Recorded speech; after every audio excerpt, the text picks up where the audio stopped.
విద్యార్థులకు నాణ్యమైన గుణాత్మకమైన విద్యను అందించడంలో మండలంలోని ప్రతి పాఠశాలలోని ఉపాధ్యాయులు కంకణబద్దులై విద్యార్థులు మంచి ఫలితాలు సాధించే దిశగా కృషి చేయాలని ఎంఈఓ ప్రభుదాస్ అన్నారు.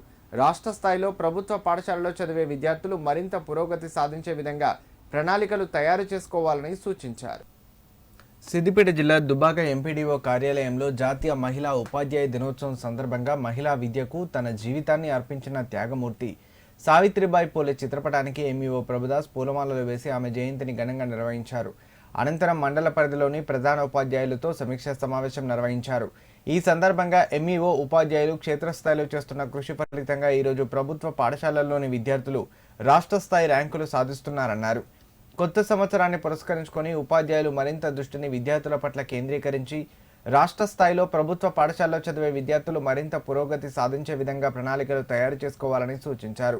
అనంతరం దుబ్బాక మున్సిపల్ పరిధిలోని ధర్మాజిపేట పాఠశాలలో విద్యను అభ్యసించిన పూర్వ విద్యార్థి Kannala Akshay school games federation SGF జాతీయ స్థాయి వాలీబాల్ అండర్-19 పోటీలకు ఎంపిక కావడంతో ఉపాధ్యాయులు ఆమెను శాలువాతో సన్మానించి నగదు అందించారు. కార్యక్రమంలో ఉపాధ్యాయులు చక్రపాణి, నరసవ్వ, జానకి, రాములు, స్వర్ణ, సక్కుబాయ్, స్వప్న, రాజుబాయిలతో పాటు వివిధ పాఠశాలల ప్రధాన ఉపాధ్యాయులు పాల్గొన్నారు.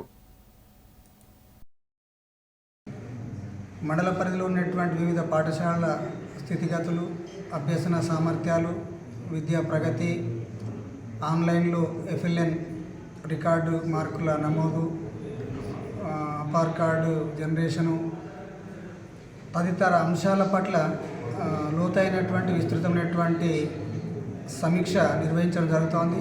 ఉపాధ్యాయులు, ప్రధాన ఉపాధ్యాయులు అందరూ కూడా తాము ఎదుర్కొంటున్నటువంటి క్షేత్రస్థాయిలో వస్తున్నటువంటి సవాళ్ళు, సమస్యలను, ఇబ్బందులను ఎకరువు పెట్టడం జరుగుతుంది.